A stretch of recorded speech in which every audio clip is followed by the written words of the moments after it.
আলোয় আলোয় আমার মুক্তি ধুলায় ধুলায় ঘাসে ঘাসে এই আকাশে আমার মুক্তি আলোয় আলোয়। এটা ঘটনা। তো আমি বিষয়টাকে এবার একটু সিরিয়াস দিকে টার্ন করে আনি। দেবেশ রায় বলে মহাজনের কথা আমরা সবাই জানি। তার উপন্যাসের নতুন ধরনের খোঁজে বলে যে বইটা অনেক বছর আগে আসাম বিশ্ববিদ্যালয়ে বাংলা বিভাগে পাঠ্য ছিল, আমি পড়াতাম। এখনো কি আছে? আমি ভেবেছি বামুন গেল ঘর লাঙল তুলে ধর তোরা। আমি যেহেতু বিসর্জন হয়ে গেছি, এই বোধহয় বিসর্জন করে দিয়েছিস। আচ্ছা, সে যাই হোক, ওর একটা কথা বলি, এবং এই কথাটা আমি বহু জায়গায় ব্যবহারও করেছি। তুই যে বললি, সরি ওকে তুই করে বলছি, নাহলে হঠাৎ করে কেমন লাগবে আমার নিজের মুখে যদি তুমি বলি আর কি, যে বৈভবের কথা বলেছে। হ্যাঁ, আমাদের বাংলা ভাষার একটা সংকটের কথা নিয়ে শুরু হয়েছিল, কিন্তু আমরা যখন এখানে একটা এই জ্যোতির্গময় এই কথাটা বলছি, এই জ্যোতি আলো, ভাষা মানেও তো আলো, তাই না?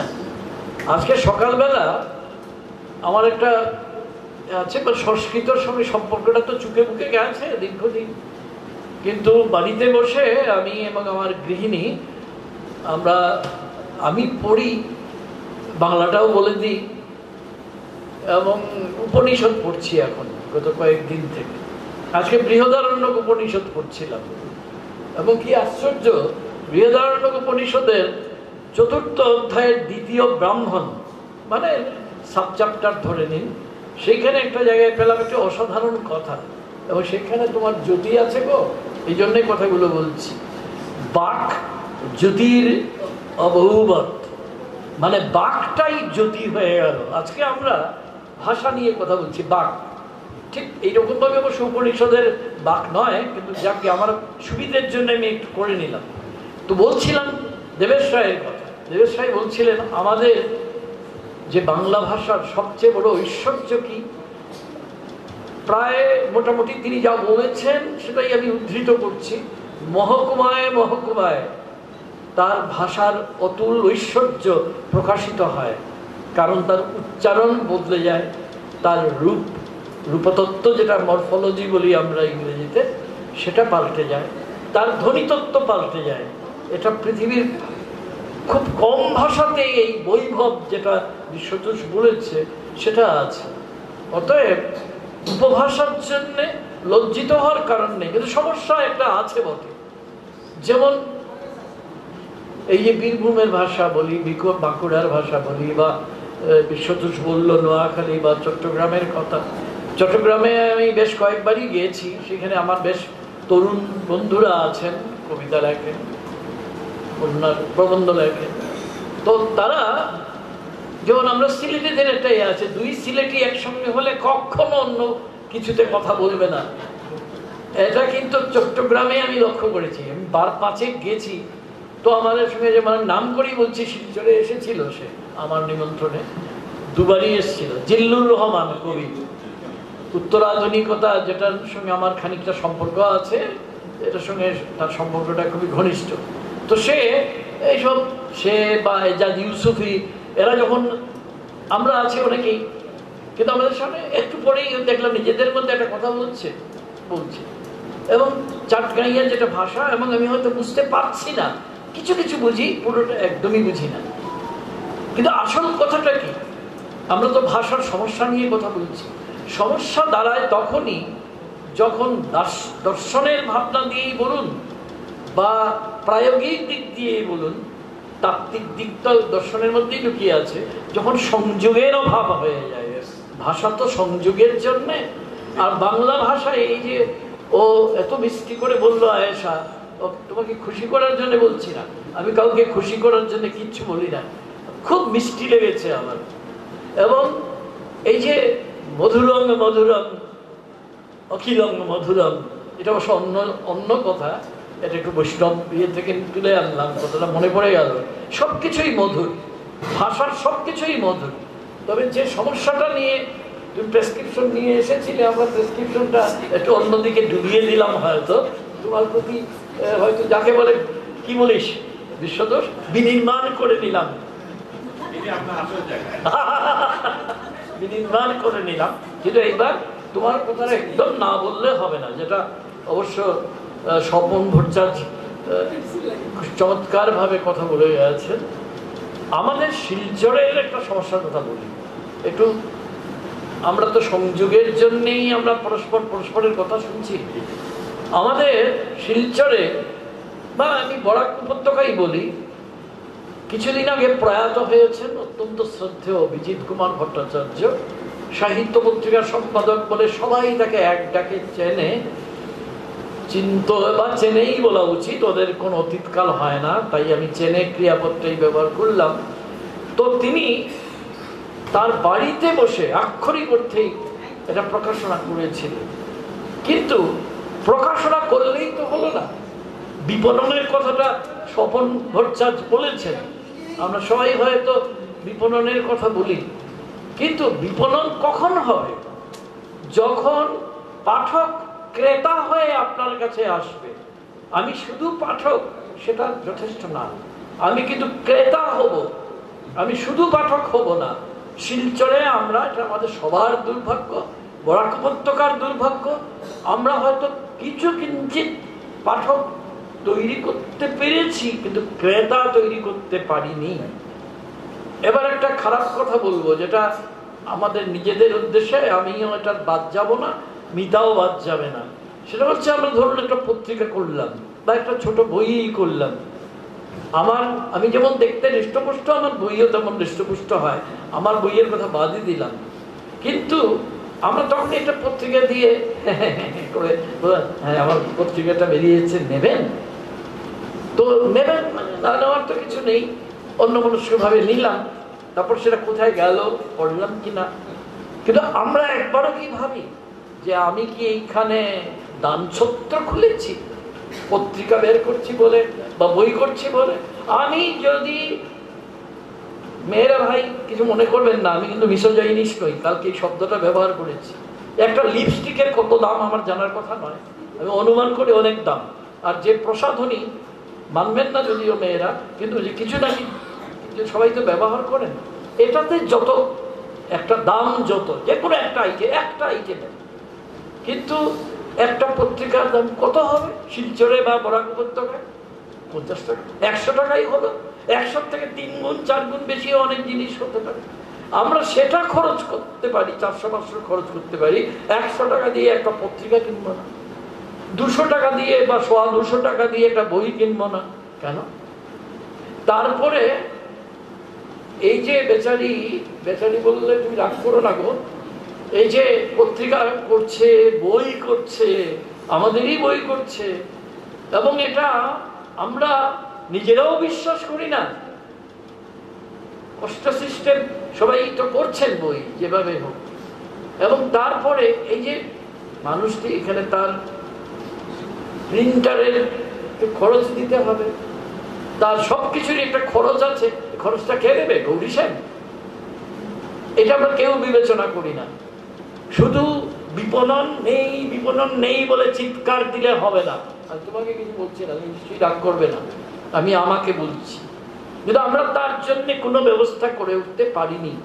আমরা প্রায়ই বলি, আমি কত জায়গায় বলেছি যে শিলচর, আমরা 19শে মে হেন তেন অনেক কিছু বলি, অনেক কিছু করি, আমরা তার মধ্যে করতেই হয়।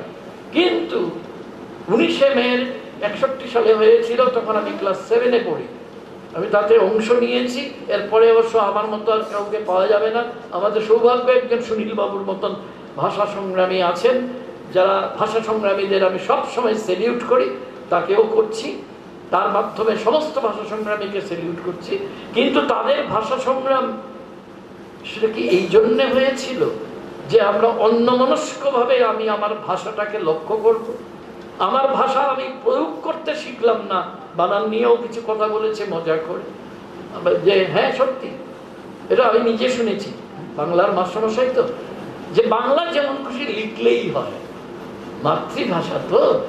মার সঙ্গে আমরা খারাপ ব্যবহার করি এটা বলা আমার উদ্দেশ্য নয়, কিন্তু কথা হচ্ছে মাকে এটাকে একটু ইংরেজি করে বলতে হবে, বাংলা মাথায় আসছে না।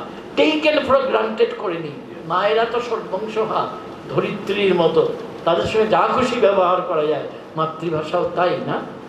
যে মাতৃভাষার সঙ্গে এইরকম ব্যবহার করে সে কোনোদিন মাতৃভাষার উপযুক্ত সন্তান হতে পারে না, সেটা আলাদা কথা। তাই বিপণনের কথা যখন আমরা বলবো, আগে আমরা একটু নিজের দিকে তাকাই।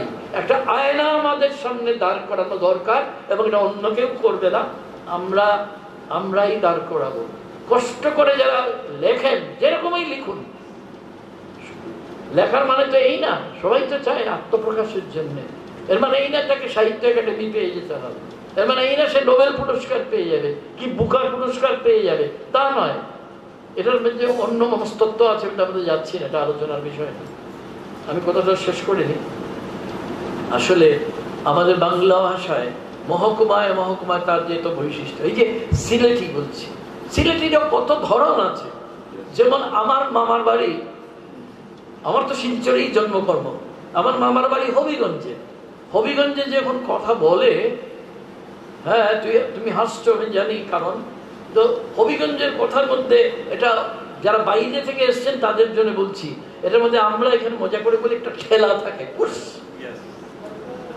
আবার আমার পিতৃকুল যেটা, এটাই একদম সদর সিলেটে, সেইখানে কিন্তু ওইসব ঠেলা ফেলা নেই, কিন্তু মার ভাষা তো। সুতরাং আমার মা যেহেতু হবিগঞ্জের মেয়ে ছিলেন, বিপিনচন্দ্র পাল, বিখ্যাত বিপিনচন্দ্র পালের পৈলগ্রামের মেয়ে ছিলেন, সুতরাং তার কথার মধ্যেও পড়ে আর সেই ঠেলা ফেলা ছিল না। কিন্তু আমার দিদা প্রচন্ড ঠেলা ছিল এর মধ্যে। তো এগুলো হচ্ছে মজা, এগুলো মজা হিসেবেই দেখা দরকার, এটাকে নিয়ে কৌতুকের কিছু ব্যাপার নেই। সুতরাং একটু আগে আয়েশা বোন যে এটা বললো না, বা বাঁকুড়ার কথাও তো আমি শুনেছি অনেক, তো এই যে বিষয়টা, এটা যে আমরা একটু মনে রাখি, যেটা আমার বাংলা ভাষাকে সমৃদ্ধ করছে প্রতিনিয়ত। সমস্যাটা বরং অন্য জায়গায়, যেহেতু আমরা লিখি, এইখানে সবাই তো লেখকরা এসছেন, আমাদের সবচেয়ে বড় সমস্যা একটু ছুঁয়ে গেছিল বিশ্বদোষ। যে মুশকিল হচ্ছে, আমরা যদি ধরুন এখানে যারা গল্প লেখেন, একদা আমিও গল্প লিখতাম, এখন আর লিখি না, পারি না বলেই। তো সেটা হচ্ছে যে লিখতে গিয়ে যদি মনে করি যে একটু বাস্তবের কাছাকাছি আসার জন্য আমি আমার ডায়ালেক্টটা ব্যবহার করব, কিন্তু আমার মাথায় রাখতে হয় সংযোগের সমস্যা। মজা কি জানেন, এখানেই শেষ করছি, আমরা ওই সিলেটি যে টিপিক্যাল কিছু কিছু শব্দ নিয়ে আমার না লিখলে আমি প্রকাশ করতেই পারবো না আমি কি চাইছি। অথচ আমি লিখতে গেলে আমি নিজেই সেটাকে অনুবাদ করে ফেলছি, অন্য কেউ না। আমি পার সিলেটি, আমি যখন লিখতে চাই সংলাপ গল্পকার হিসেবে, তা আমি কিন্তু নিজেই সেটাকে আর পুরো সেই সিলেটিতে রাখতে পারছি না, চেষ্টা করেও। এটা একটা মজা। তো এইসব থেকে আমরা অনেক সরে গেলাম, কিন্তু মূল কথাটা এটা, ভাই আসুন আমরা প্রতিজ্ঞা করি, যদি কেউ আমাকে বই দেয়, ঠিক আছে 25 টাকার বই, ভাই আপাতত 15 টাকা আছে নাও, কিন্তু বিনি পয়সায় যেন আমরা কেউ কাউকে নিজের লেখার যেটা ছাপা, যেটা না দিই, এবং এটাকেই আমাদের প্রিন্সিপাল করি, নিজেও নিলাম না, নিজেও দিলাম না, এরকম। আমি জানি এটা হয়তো একটু এলোমেলো কথা বলে ফেললাম, বলতে ইচ্ছে হলো তাই বললাম। আয়েশা খুব ভালো বলেছে। আপনি একটু আলোকপাত করবেন যে সম্প্রতি না, বেশ কয়েক বছর থেকে, কিন্তু এই গত 2 বছর থেকে হবে, আর রিসেন্ট এটা খুব বেশিভাবে ছড়িয়ে পড়েছে যে সিলেটিকে বাংলা থেকে আলাদা করার একটা চক্রান্ত চলছে, যেটা মানে প্রবলভাবে গতি পেয়েছে সোশ্যাল মিডিয়ায় বিশেষ করে, আর অনেক লেখালেখি চলছে। আর সম্প্রতি সিলেটি লিপি পুরো ছড়িয়ে দেওয়া হচ্ছে সব দিকে, যে বাংলার কোনো মানে উপভাষা হতে পারেই না সিলেটি স্বতন্ত্র ভাষা, বাংলার অনেক আগে সিলেটির জন্ম, সেটাকে আলাদা করার একটা চলছে চক্রান্ত। এটা অত্যন্ত বাজে কথা। এইবার তপতির ভট্টাচার্য যে বিশ্বতোষ যাই বলুক, ভালোবেসে, আমি ভাষা বিজ্ঞানী নই, ভাষা বিজ্ঞানে আমি পড়াশোনা করেছি এবং খারাপ রেজাল্ট করিনি, এইটুকু বলতে পারি। আমি ভাষা বিজ্ঞান সম্পর্কে পাঠ নেওয়া একটা মানুষ বলছি, এর পেছনে একটা খুব বড় আন্তর্জাতিক ষড়যন্ত্র আছে। বাঙালিকে দুর্বল করা, বাংলা ভাষাকে দুর্বল করা, এটাকে সবাই, আমি আহ্বান করছি, সজোরে বিনা দ্বিধায় প্রত্যাখ্যান করুন। বাঙালিকে দুর্বল করবেন না। বাঙালিকে এখন দুর্বল করছে এই কেন্দ্রীয় সরকার। এবারে রাজনীতি করছি বলে আমি নাচার, এরা বাঙালির, যেটা আমি একটু আগে একটু ইশারা করে গিয়েছিলাম শুরুতে, হিন্দি হিন্দু হিন্দুস্তান যারা করতে চায়, তারা যেখানে যত বাঙালি আছে তাদের ছিন্ন ভিন্ন করতে চায়। এবং যারা, আমার মতো পাঁচ সিলেটি কোথাও পাবেন না। কিন্তু আমি বলছি, আমি আমরি বাংলা ভাষার জন্যেই আমি গর্বিত।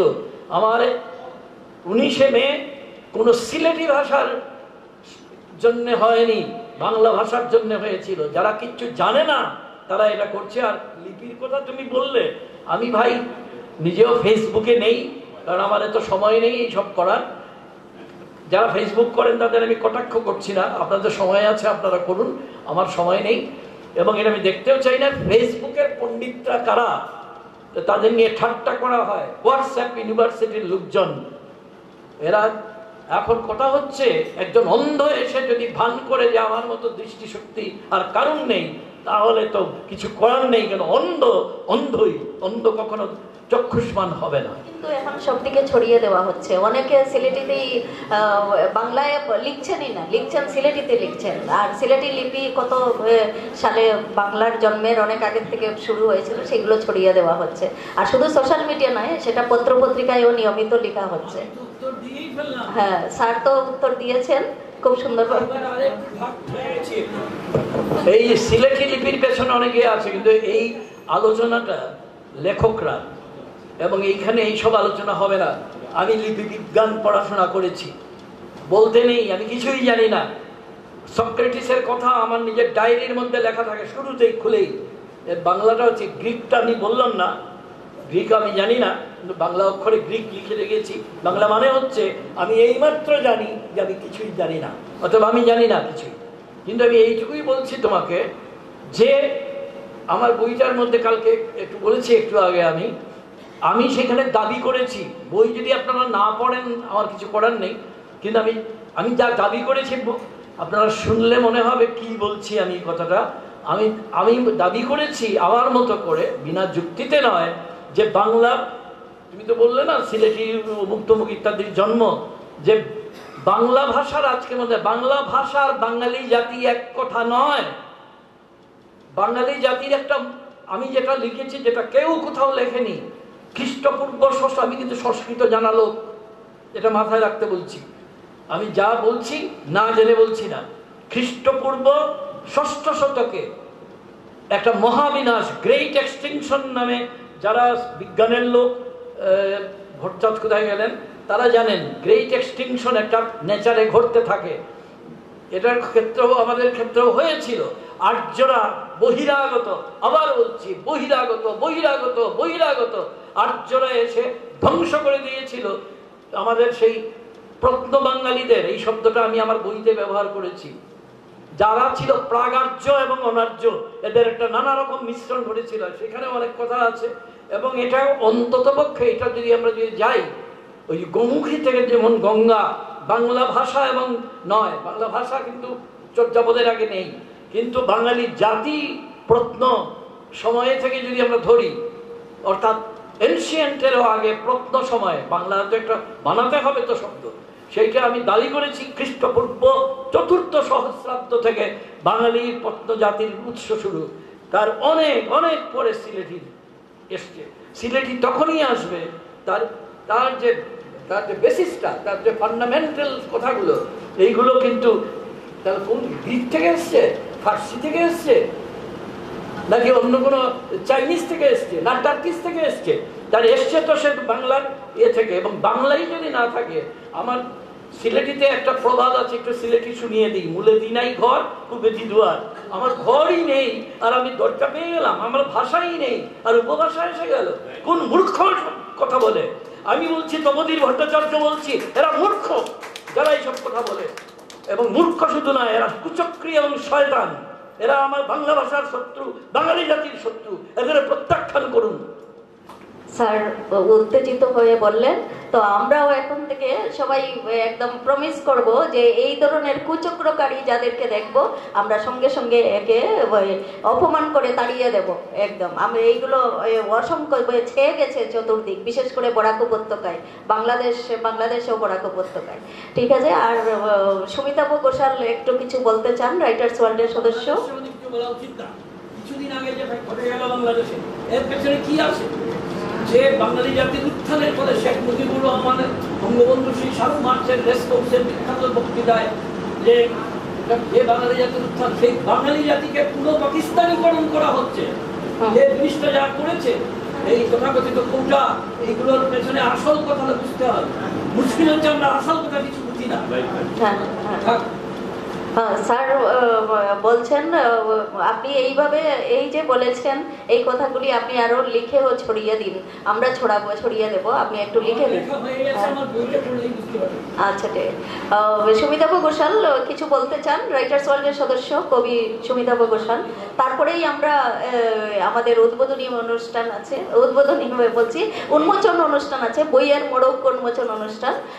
কস্তুরী লেখক শরদিন্দু চক্রবর্তী, কাব্যগ্রন্থ কস্তুরী। তারপরে আমাদের আশুতোষ দাস বসে আছেন, কবি আশুতোষ দাস। আজ আমাদের উৎসব কাব্যগ্রন্থ প্রকাশিত হবে। আমি তপোধীর স্যার আর বিশ্বতোষ চৌধুরী স্যারকে বলবো আপনারা যাবেন না, বই দুটি শুভ উন্মোচন হওয়ার পরেই আপনারা কিছু জলযোগ আছে, দুপুরের খাবারের ব্যবস্থা আছে করে তারপরে যদি মনে হয় যাবেন, না হলে থাকবেন, আজকে আমাদের সাথে থাকুন। সন্ধ্যার সময় আমাদের মেডলি বাঙালির অনুষ্ঠান আছে, মেডলি বাঙালি গানের দল, তাদের অনুষ্ঠান আছে। তো আরো কিছু অনুষ্ঠান আছে আমাদের। এবারে সুমিতাভ ঘোষাল। খুব সত্যি কথা বলতে কি, আমি যে প্রশ্নটা করবো ভাবছিলাম সেটা খুবই সহজ সরল প্রশ্ন, কিন্তু ঘটনাটা এই মিতার প্রশ্নের পরে একটু বিষয়টা অন্য দিকে চলে গেছে। তবুও আমি যেটা বলতে চাই যে আয়েশা যে কথাগুলো বলল যে অ থেকে উঙা পর্যন্ত বা একটা অক্ষর দিয়ে বাংলা ভাষা বেঁচে থাকবে, এবং যেটা বলা হচ্ছে যে এই বিভিন্ন মহকুমা পাল্টে গেলে, বা সুনীল গঙ্গোপাধ্যায় বলেছিলেন প্রত্যেক 20 মাইল পর পর ভাষার ডায়ালেক্ট, ভাষার ডিকশন পাল্টে যায়। এখন আমি একটা খুব সহজ প্রশ্ন, সেটা হচ্ছে যে এই বৈভব যেটাকে বলা হচ্ছে বাংলা ভাষার, সেইটা কি শুধু এই কথ্য ভাষার মধ্যেই থাকবে, নাকি এর কোনো লিখিতভাবেও এই বৈভবকে আমরা ধরে রাখতে পারবো, বা সত্যি মান্য বাংলা ভাষা বলে কি কিছু আছে? যদি থাকে সেটা কোনটা? এবং সেই মান্য ভাষাতেই কি আমার যেটাকে মান্য বলে ধরে নেওয়া হয়েছে সেটাতেই আমাকে লিখতে হবে? এটা আমি তপোধীর বাবু বা আপনাকে জিজ্ঞেস করি। আজকে বিকাল হয়ে যাবে, বই উদ্বোধন থেকে সব বানচাল হয়ে যাবে, আমি এগুলো উত্তর দেওয়া যাবে। নমস্কার, আমি এখানে উপস্থিত সকল গুরুজনদের প্রণাম জানিয়ে আমার গান শুরু করছি। আমি একটি রবীন্দ্রসঙ্গীত গাইছি। আমার মুক্তি আলোয় আলোয় এই আকাশে, আমার মুক্তি আলোয় আলোয়, আমার মুক্তি ধুলায় ধুলায়, ঘাসে ঘাসে এই আকাশে, আমার মুক্তি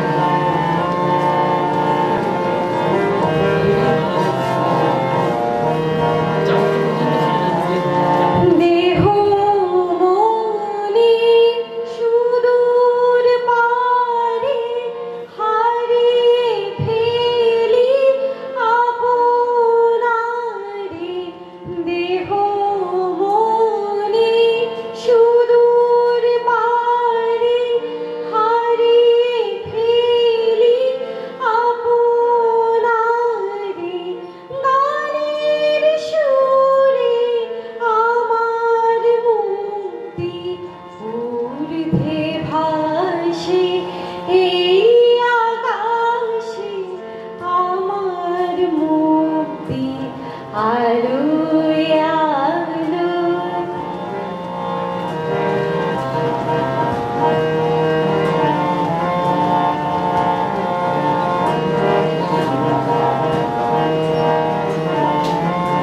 আমার মুক্তি সর্বজনে মনের মাঝে দুঃখ বিপদ তুচ্ছ করা কঠিন কাজে বিশ্বধাতা যোগশালা আত্মভূমি বহি জ্বালা বিশ্বধাতা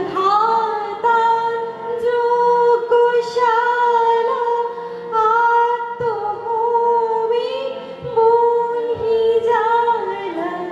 জীবন যেন দিয়াহুতি মুক্তি আসে এই আকাশে আমার মুক্তি আলো আলো।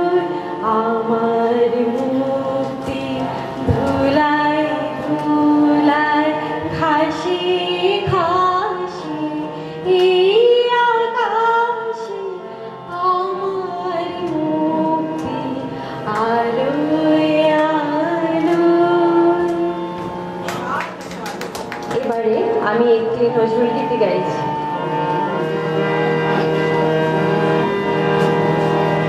অন্তরে তুমি আছো চিরদিন ওগো অন্তর্যামী। অন্তরে তুমি আছো চিরদিন ওগো অন্তর্যামী। বাহিরে বৃথায় যত খুঁজি তাই পাই না তোমারে আমি ওগো অন্তর্যামী। অন্তরে তুমি আছো চিরদিন ওগো অন্তর্যামী।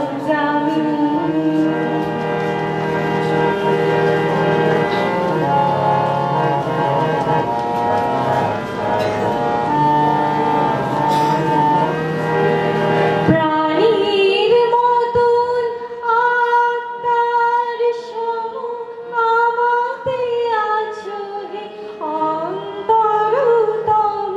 প্রাণীর মতন আত্মার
চিরদিন ওগো অন্তর্যামী বাহিরে বৃথায় যত চিন্তা পাই না তোমারে আমি ওগো অন্তর্যামী অন্তরে তুমি আছো চিরদিন ওগো অন্তর্যামী। ধন্যবাদ।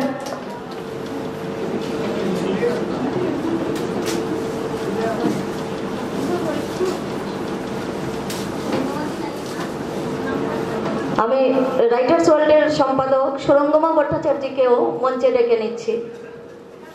সুরঙ্গমা ভট্টাচার্য, আপনিও পুস্তক প্রকাশে থাকুন। আপনি সমন্বয়ক পশ্চিমবঙ্গ, বরাক উপত্যকা, ত্রিপুরার।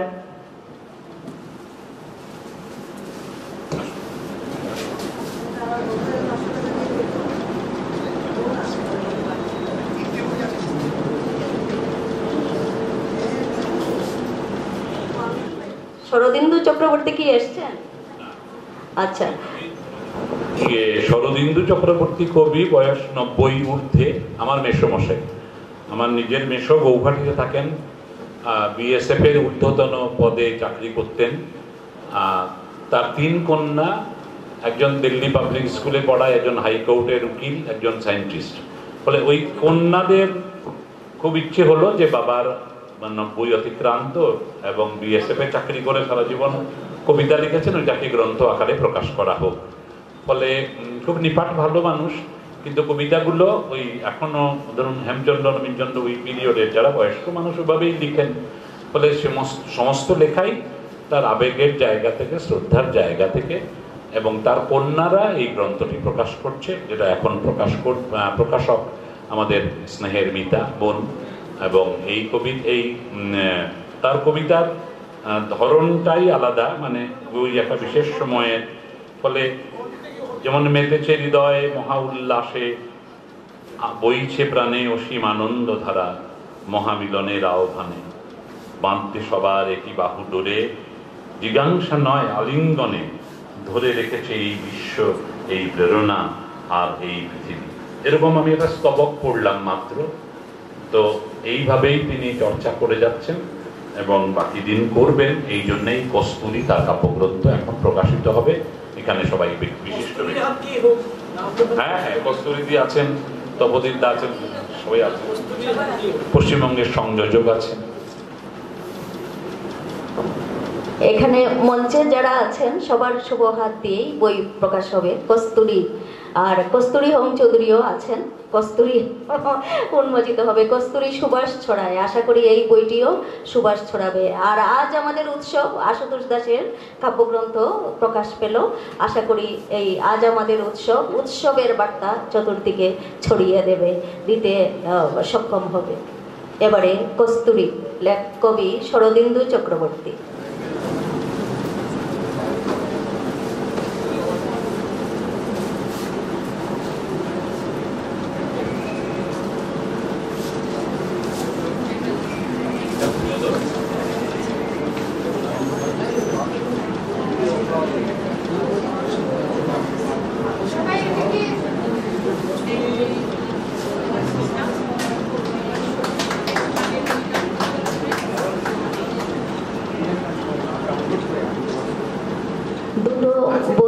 আপনাদের সামনে প্রকাশিত হলো। প্রকাশক নতুন দিগন্ত প্রকাশনী। একটা কস্তুরী কাব্যগ্রন্থ, কবি শরদিন্দু চক্রবর্তী। আর আজ আমাদের উৎসব, আমাদের কবি, অতি প্রিয় কবি, জনপ্রিয় কবি, ঔপন্যাসিক আশুতোষ দাস। তো আমি লেখক এখানে নেই, শরদিন্দু চক্রবর্তী নেই, আমি কবি আশুতোষ দাসকে বলবো এই বইটি সম্বন্ধে কিছু বলুন, আর বই প্রকাশ সম্বন্ধে কিছু বলুন, আজকে যে প্রকাশিত হলো। নমস্কার।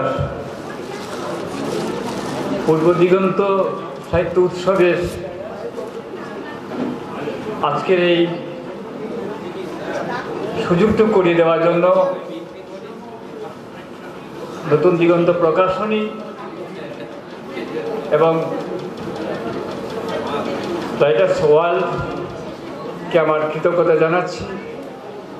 আমি যে প্রতিদিন নৈবেদ্য সাজিয়েছিলাম আপনাদের অনুগ্রহে, আপনাদের যে একটু সময়টুকু দিলেন আমাকে, আমি ঋদ্ধ হলাম। আমার কাছে সত্যি আজ আমাদের উৎসব, আমার মনে হয় সমস্ত কিছুর ভেতর আমরা বেঁচে থাকতে হবে, এই বার্তাই আমি দিতে চাই যে গ্রন্থের ভেতর আমরা বেঁচে থাকতে হবে। প্রতি মুহূর্তে আমাদের সংগ্রাম, প্রতিদিন আমাদের সংগ্রাম কত বিক্ষত হয়ে যাচ্ছে, তবু আমাদের বেঁচে থাকতে হবে, এইটুকুই আমি আমার বইয়ের ভেতর নানাভাবে আমি লিখেছি। আমি এখনো ভালো কবিতা লিখতে পারিনি, কিন্তু এই প্রার্থনার ভাষা আমার কবিতায়। আমি কিচ্ছু কথা আজকে বলবো না। আমি অনুরোধ করছি আমার অত্যন্ত শ্রদ্ধেয় তাত্ত্বিক কবি তপতী ভট্টাচার্য কিছু কথা বলবেন আমার সম্পর্কে। উনি আমার শুরু থেকে হাত ধরাধরি করে আমি এসেছি হামাগুড়ি দেওয়ার থেকে, তিনি আমাকে চিনেন। তাই আমি অনুরোধ করছি, আমার কথা এখানে শেষ। সবাইকে আমার কাছ থেকে আমরা নির্মাল্য নিয়ে যাচ্ছি, এই নির্মাল্য নিয়েই আমি লিখতে যাই শেষ পর্যন্ত, এই বলে শেষ করছি। নমস্কার।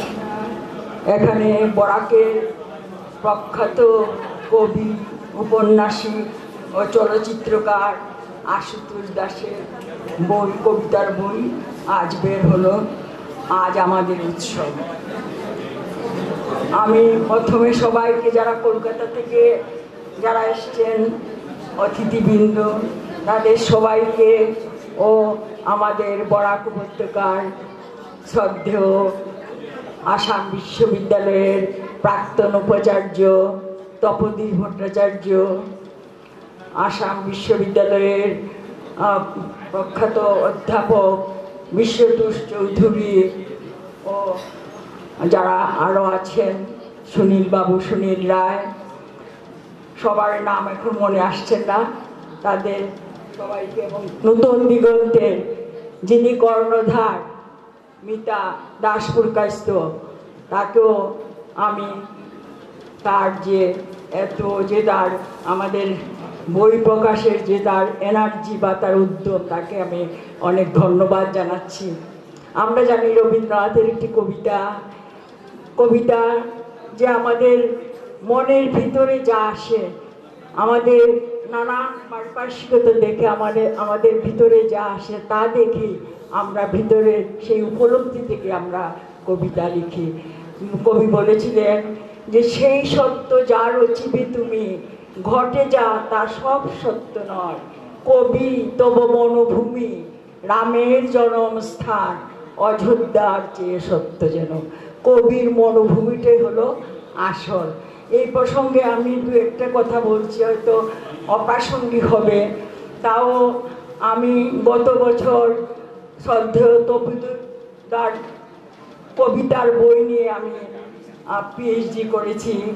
আমি আর শেষ বয়স হলো আমি ডক্টর উপাধি পেয়েছি। কাজে তপতিদের কবিতার বই, আমার লেখার যে থিসিসটা ছিল সেটা হলো তপতী ভট্টাচার্যের বহুমাত্রিক কবিতা ও একটি বিশ্লেষণী পাঠ। এবং এতদিন যা কবিতা পড়েছি, যখন তপতিদার কবিতা নিয়ে যখন আমি থিসিস লেখা শুরু করলাম, তখন দেখলাম যে কবিতার কতখানি ভেতরে গেলে মানুষ এরকম কবিতা লিখতে পারে। কাজে তপতিদাকেও আমি ধন্যবাদ জানাচ্ছি, বিশ্বজিৎ চৌধুরীকেও ধন্যবাদ জানাচ্ছি। সেও আমাকে, যদি তার চেয়ে আমার অনেক ছোট, তবুও সে আমাকে বলেছিল, উৎসাহ দিয়েছিল যে কোনো শিক্ষার কোনো বয়স নেই। এখন আমি আমার আশুতোষ কবিতার প্রসঙ্গে আসছি। ইনি বইটি আমাকে উৎসর্গ করেছেন এবং আরও কয়েকজনকে উৎসর্গ করেছেন। আমি এতে খুব গর্বিত। আমি আশা করব যে তিনি যেন আরও কবিতা লিখে এবং আমাদের বরাকবাসীকে যেন গর্বিত করেন। আর এই প্রসঙ্গে আমি আরেকটা কথা বলছি, যে এর একটু আগে একটা বাংলা ভাষার বিপর্যয় বা শব্দের সংকট এই নিয়ে একটা আলোচনা হলো। আমি ভেবেছিলাম একটু কথা বলবো, কিন্তু এখানে আমি দু একটা কথা বলছি আমার অভিজ্ঞতার কথা। আমি বেঙ্গালুরু গিয়েছিলাম, সেখানে সিহট্ট সম্মেলনী বলে একটা সংস্থা আছে, সেখানে আমাকে ইনভাইট করেছিল এবং সেখানে সব কথাই সিলেটিতে বলতে হবে।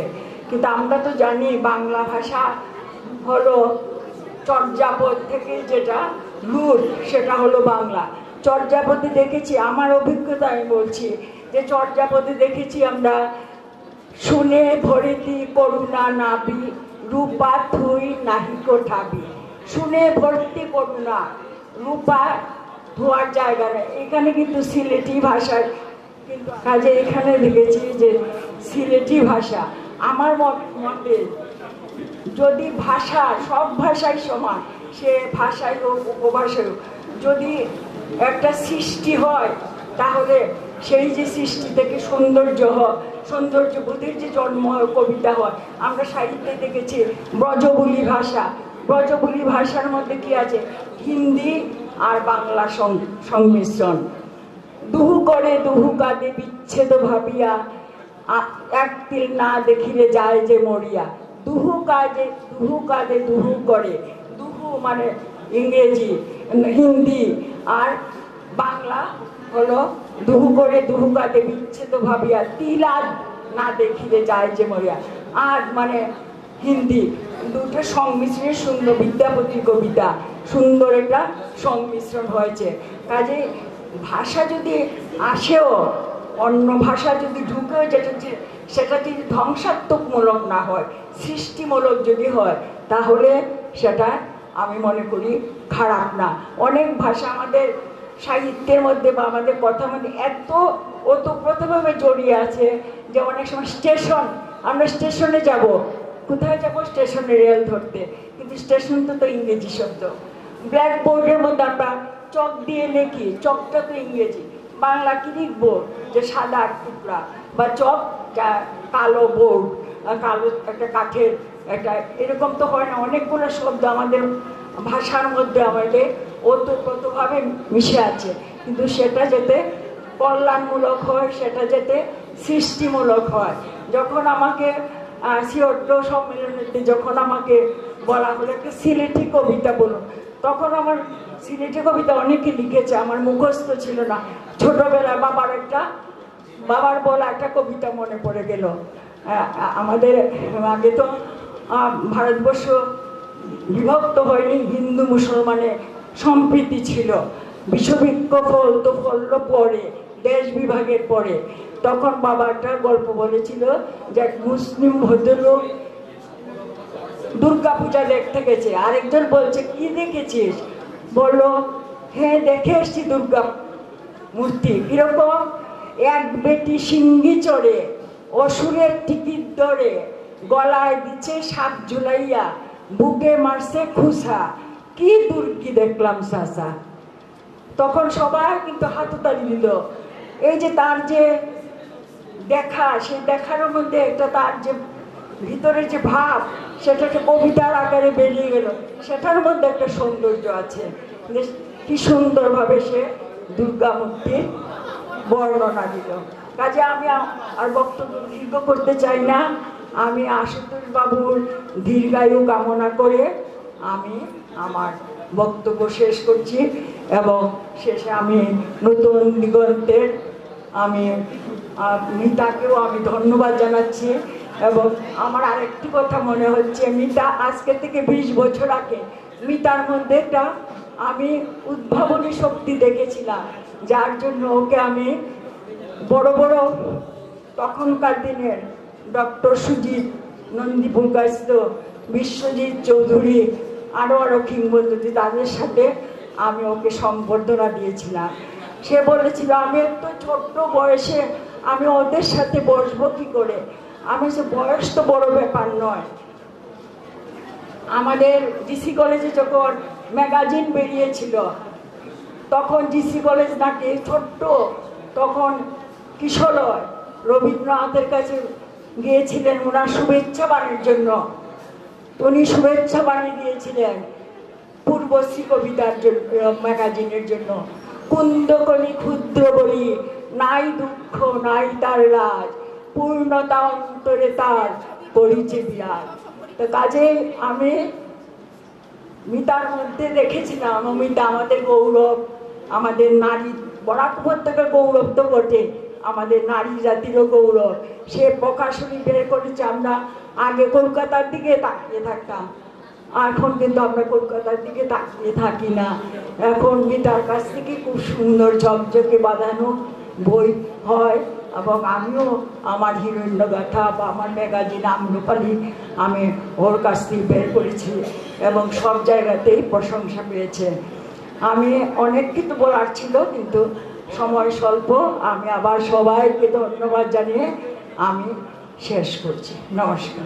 পুস্তক প্রকাশে বক্তব্য রাখলেন, এই ছোট্ট অনুষ্ঠানে বক্তব্য রাখলেন কবি কস্তুরী ওম চৌধুরী। আমি ডেকে নিচ্ছি শতানন্দ ভট্টাচার্যকে। শতানন্দ ভট্টাচার্য কবি, সাংবাদিক, লেখক, কিছু বলবেন তিনি আশুতোষ দার এই বই নিয়ে। আমার তপোধীর স্যার থেকে শুরু করছি। সবাইকে নমস্কার এবং প্রণাম জানাচ্ছি। কলকাতা থেকে আগত যারা রয়েছেন তাদের শুভেচ্ছা জানাচ্ছি। আজকে যে কবি আশুতোষ দাসের যে বইটি দেখলাম, সেখানে 106টি কবিতা রয়েছে। তো কবি আশুতোষ দাস শুধু নামটাই যথেষ্ট বরাক উপত্যকার। আমাদের তপোধীর স্যার বলেছেন আশুতোষ দাস একজন ডেডিকেশন নিয়ে কাজ করেন। তার যে ডেডিকেশন, অনেক বই লিখেছেন। একজন মানুষ কিছু টাকার জন্য নয়, মানে এই বই নিয়ে আপনি টাকা রোজগার করতে পারবেন না, পকেট কেটে এই বইটা তৈরি করেছেন, সৃষ্টি করেছেন, ছাপিয়েছেন।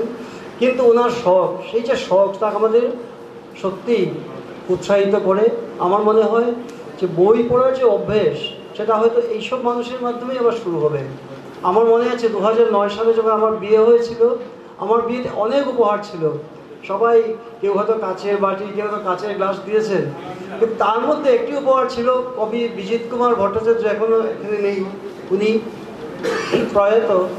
কবি বিজিত কুমার ভট্টাচার্য কিন্তু আমার বিয়েতে ওনার সাহিত্য, ওনার স্পেশাল এডিশন একটা ছিল, উনি নিয়ে গেছেন।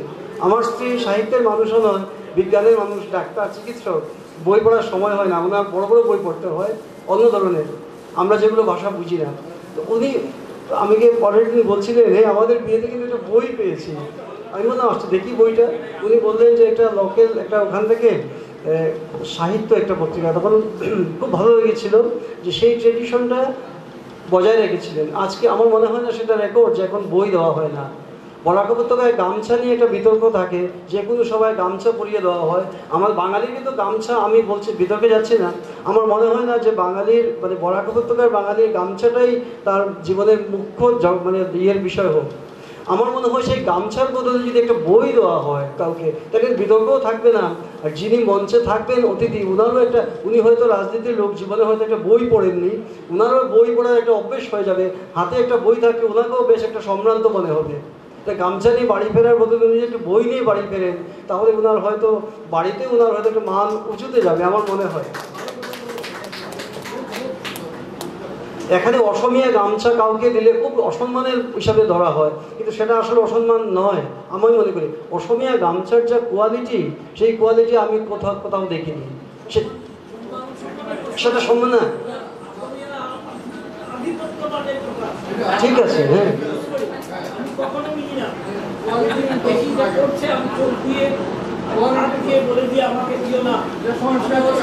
না সেটা নয়, আমি এই কথাটা ওই জন্য বলছি যে আমরা এই সময় বিতর্কে না গিয়ে যে আমাকে অসমীয়া গামছা দিও না, আমাকে বাঙালি ওই তাঁতের গামছা দিও না, আমাকে একটা বই দাও। শুধু একটা বই দিলেই